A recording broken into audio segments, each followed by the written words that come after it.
Hi everybody, I'm Jessica. Welcome back to my weight loss vlog. This is the second video, and in this video I just want to talk a little bit about my own personal weight loss journey.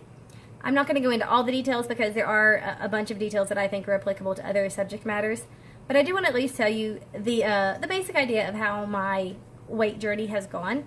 Now, I was not a overweight child per se. I would get a little bit of baby fat here and there, but I was always of a reasonable weight. And through middle school, I was very slender. You know, I was like a size 3 from like 8th grade and going into high school, 9th, 10th grade. I spent most of my high school days doing rodeo queen pageants, which I'm a person that I have horses, and obviously that's something that I'm involved with. So like most beauty pageants, however, you have an expectation to look a certain way.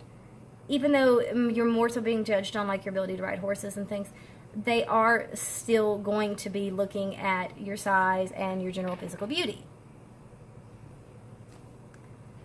So I always have to be very cognizant of my size. And I managed to maintain being around 125 pounds at 5'3" by simply really watching everything I ate, and I was at the gym a lot. And my mother always assisted me. She would go to the gym with me. We would work out like 2 and 3 hours a night. So it was not easy. Didn't really help things that despite my mother being a really slender person, she's not a person that really likes healthy food. And I don't like healthy food, which is something else that I'm going to touch on, but I think that comes from my raising. My mother is a person who manages to stay small strictly through portion control, which is ultimately what has also worked for me. Please excuse the sound of my cat scratching on the scratching post. I don't want to yell at them because that's where they're supposed to scratch, but I understand it may be a little distracting. But anyway, so my mother, rather than really like teaching me food coping skills or whatever, she was really bad about just sort of yanking the plate away when she thought I'd had enough to eat. Oh, well, you've had enough. Let me take that. That's enough. And, okay, it's time to go to the gym. Okay, you've been on the treadmill for 30 minutes. It's time to go lift weights. You know, and so she was trying very hard to help me, and I know that. However, it really did not set me up for any sort of long-term success in relation to my weight. And so I managed to do pretty well maintaining my weight through the beginning of my senior year of high school and my last pageant that I did in high school. However, I was not eligible for a lot of pageants toward the second half of my senior year because I was getting ready to go to college. So we stopped going to the gym as much, and it just wasn't as big a focus.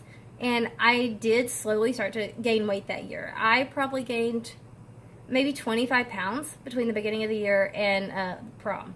And I'm going to try to include some pictures whenever I upload this video, so there hopefully here in a second will be a picture flashing to show you the difference between the beginning of the year and the end of the year. I think I was around a size 8 when I graduated. I went off to college for a year, and not having been a person that had really learned how to eat properly, I was there with no guidance and the food court and a meal plan that gave me so many meals a day, and it was all Chick-fil-A and Taco Bell. So I really didn't think about what I was eating. I just kept eating and I gained weight. And I know this sounds crazy, but I didn't even really realize that I had gained weight until like November. You know, I'm sure you're thinking, well, how could you gain more weight and not notice? But I have learned that people are really great at fooling themselves, and denial is a real thing. I was going to class full time. I was also working, and so I was tired all the time. I was in sweatpants all the time. I wasn't wearing my jeans, and I just think I blocked out the fact that these things were stretching. Let me tell you, spandex is amazing, people. Like, I don't even understand how spandex works, but it's awesome because that first few months, I probably gained another 20 pounds. So when it really hit home was in November. I had to go back home, and I had to oversee a pageant that I had been the previous queen for. I had to pass the crown on to the new queen. So I went to try on my clothes, and none of them fit. And this shouldn't have been a surprise, but it was. And my mother was very highly disappointed in me. And guys, I'm not trying to talk bad about my mother. I love my mother dearly. She is the most amazing human being, and she is the biggest supporter I have, and I absolutely adore her.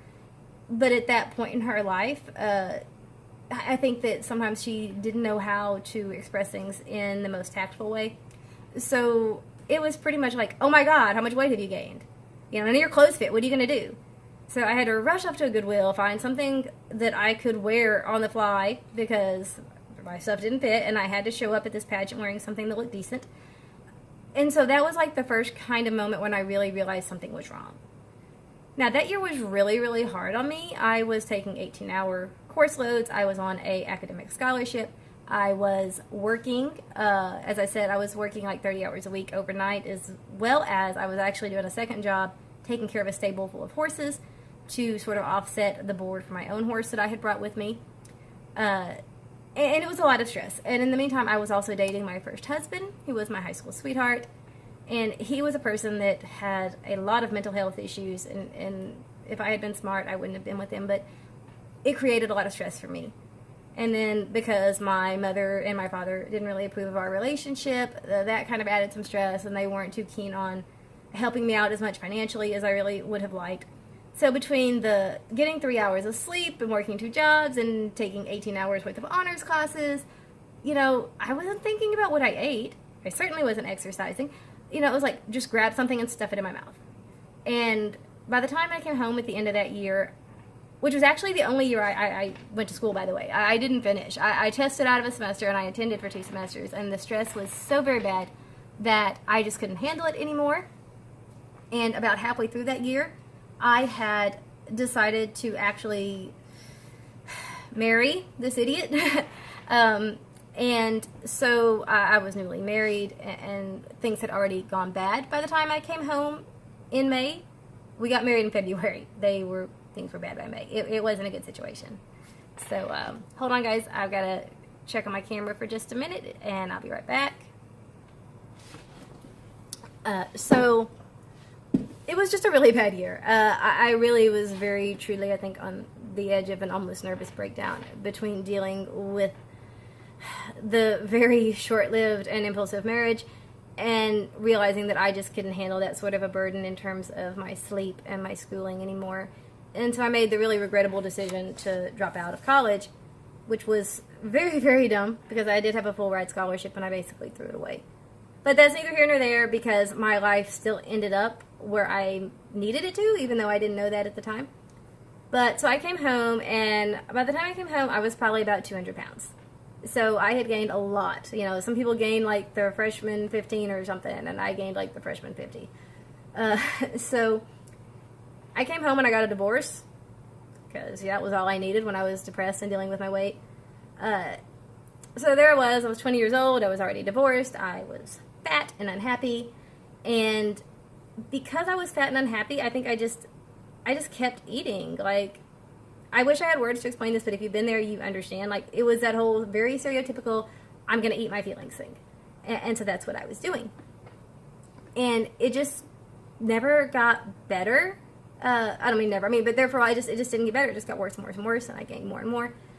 And it started to have this horrible effect on me because I was so unhappy with myself because, honestly, say what you want, I'm vain. I'm vain and I'm shallow, and I was a beauty queen, and now I wasn't.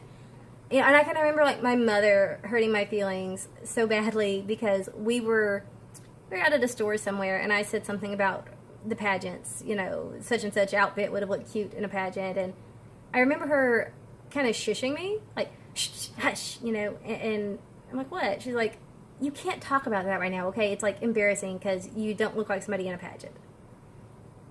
And I don't think she meant to be hurtful. I think she really thought that it was a tough love kind of thing and that, she was going to help me get things right because she cared about me. But it just hurt my feelings so badly that it just made me eat more, and it just made me more depressed. And every time she'd be like, hey, do you want to split a salad or something? I was like, no, I don't. I want the chicken fried steak with the mashed potatoes and the gravy and the rolls. And I still eat that because it's still good. But if you watch my videos, you'll learn how you can eat those things and not be fat like I was. So from 20 to 25, it was just a whole slew of disasters. I had really bad depression problems. I was eating because I was depressed. I was depressed because I was eating. It's just that whole cycle that so many people have gone through. And I finally got up to about 250 pounds. And this was really problematic for me because I was still riding horses. Now I had figured out that I needed big, strong horses because I never wanted to put the horse's welfare, at stake. but I was a barrel racer in the rodeo, so that was a speed event, and your weight was important. So instead of losing the weight, I had just gone and bought a stronger horse and was still being successful. In fact, I had some of my most winning seasons when I was huge. I've got pictures of me out there winning things, winning buckles, and looking back on it, it was probably a miracle that I did as well as I did, but I already knew how to ride, so I just learned to compensate for the extra pounds that I was carrying. Lots of 250-pound men ride horses and are very successful. But I was aware that it was a limiting factor, and I was self-conscious.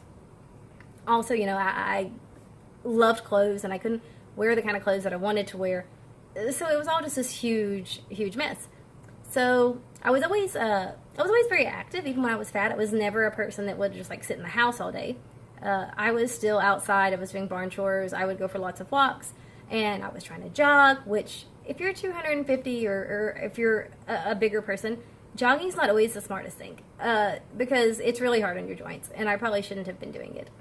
But eventually I tripped and I sprained my ankle, and I went to the doctor, and my regular doctor could not see me, so I ended up seeing his associate, and he was the person that suggested to me that that I might be dealing with some depression problems because for some reason I had also blocked that out. Again, don't ask me how. I just blocked it out.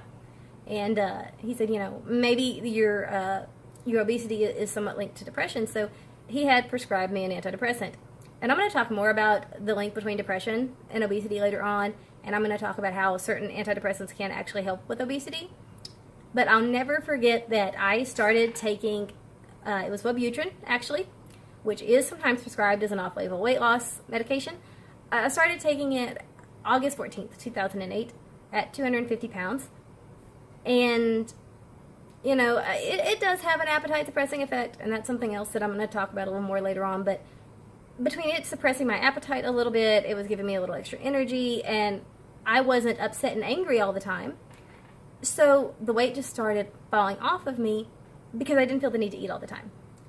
So I started just religiously counting calories, and that is all I did to lose weight. I just bought myself a set of measuring cups and a measuring spoon set and a digital food scale, and I downloaded an app on my phone. It was called Lose It. It's still out there, I think, and I just tracked everything I ate.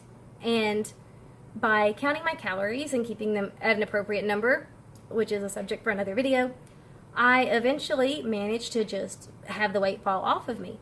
And by Christmas, same year, I was 150 pounds. I lost 100 pounds in less than 5 months.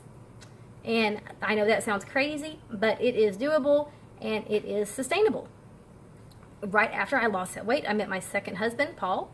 I call him my husband. Paul and I were actually never legally married, so I just want to put that disclaimer out there, so I'm being honest. We were common law. We owned a home together, and we were together for 5 years, so from the time I was 25 till the time I was 30, and then we had decided we were going to be legally married.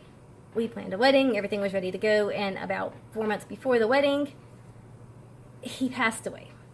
Very, very, very unexpectedly, and it was an extremely traumatic event for me. And throughout the course of that 5 years, I had maintained my weight within 10 pounds. I mean, yes, I fluctuated a little like most women do because you have your menstrual cycle, or maybe you go on vacation and you gain 5 pounds or whatever. But I had never gained any significant amount of weight back. And I remember when he died, I was terrified to eat. And I remember thinking that if I start eating, I will never stop. And I will be 250 pounds again, and I don't think I can live that way again. I mean, I was already obviously in a very dark place because of losing the person that I loved, and I just didn't think that I could do it. And it became such that I just flat out, was terrified to eat, and I wouldn't put anything in my mouth for a few weeks. And so I lost, I was probably maybe 152 or something when he passed away, and I got down to 145 almost overnight. And finally, I mean, even though 145 is still technically overweight for me, but I had been happy at 150. I don't really care about BMI. BMI says I should be 140. I didn't care about that. I mean, I felt good, but, at that weight. So, despite the fact that I was still technically overweight, the fact that I wasn't eating obviously, became a concern for my family, and they had to step in and start making me eat, because I just couldn't. I would try to swallow food, and I just couldn't get it down my throat. I didn't want to swallow anything.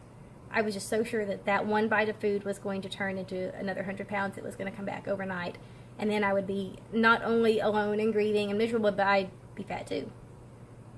And like, this is how screwed up like being obese can make you in your brain, because there was this like itty bitty tiny part of me that said, well, life sucks and I'm so horrified that this happened, but hey, I lost 7 pounds, so like, or 8 pounds, so like, that's something, right? Like, that's a silver lining.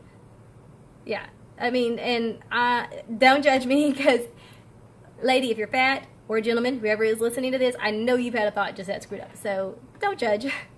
But at that point, it was like, as I was dealing with all of that, I feel like, I guess that I needed to do something to make myself feel better about my situation.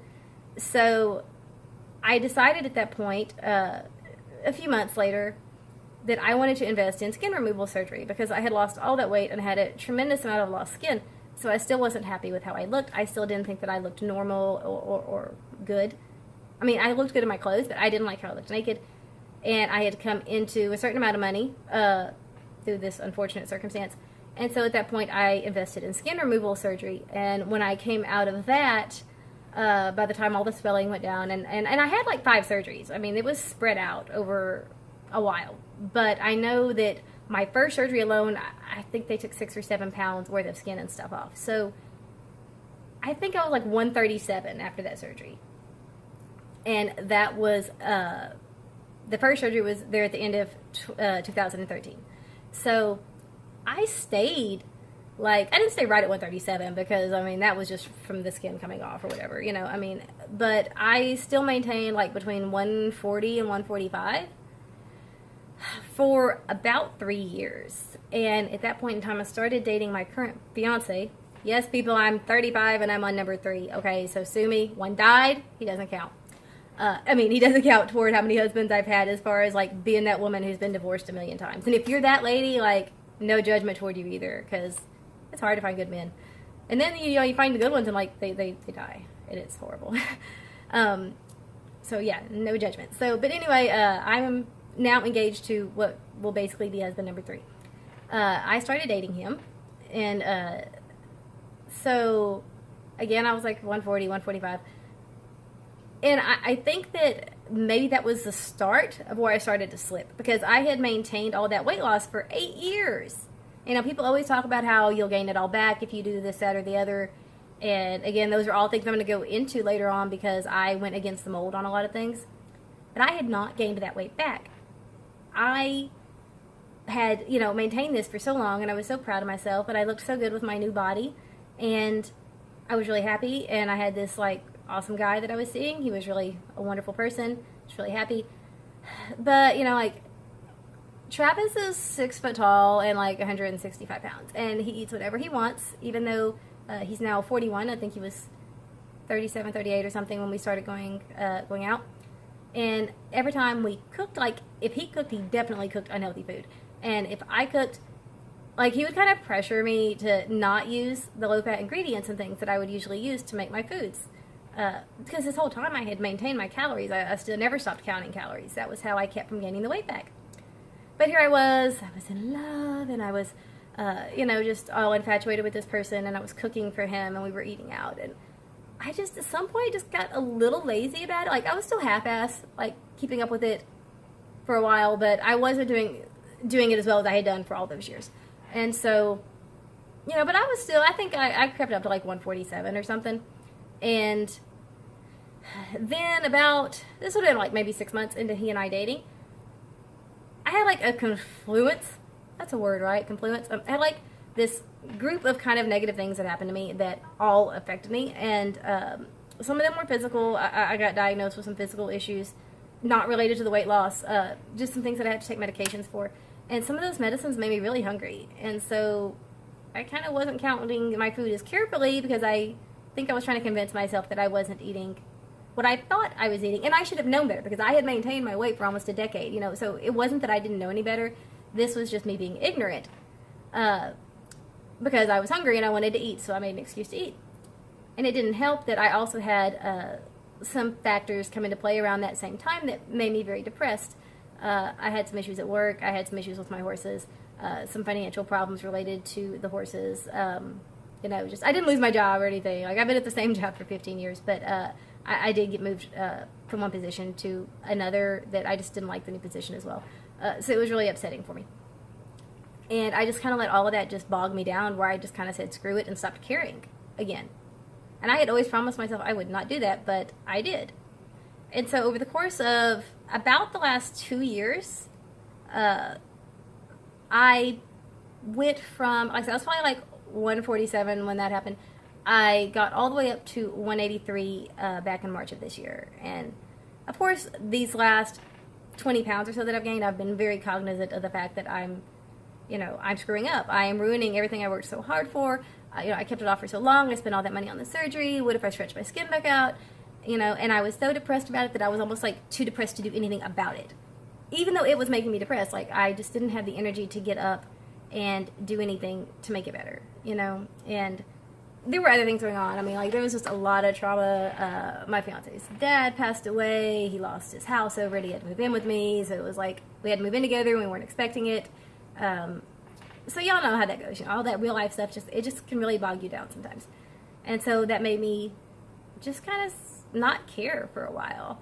And that weight just crept up really, really quickly. I mean, I knew it was coming because I was very upset about it, but it was almost like I kind of felt powerless at that time because of just being overwhelmed by everything. So that was the only regain that I ever really had.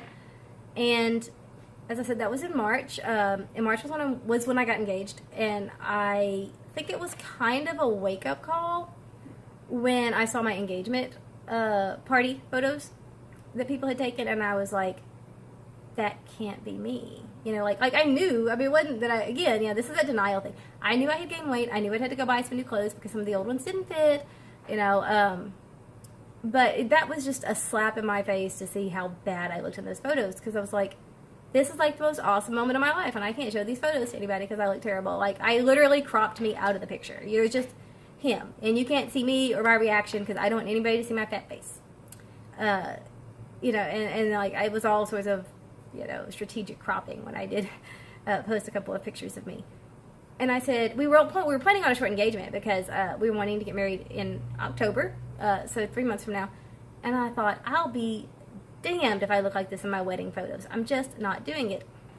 And as an additional factor, because I had not gotten married to Paul, my second husband, because we had never legally been married, I had a beautiful, very nice, very expensive wedding dress. And, I know some people may think it's bad luck to wear a dress that was bought for another wedding, but, like, financially, like, really buying another dress wasn't a good option. And I loved that dress, and I looked good in that dress. And, of course, I said, well, let me see if my fat ass squeezes into this dress, which I was able to get it zipped, but it was a close thing, and it was not cute. And I said, I can't do this. I've got to get into this dress. I've got to lose enough to get into this dress.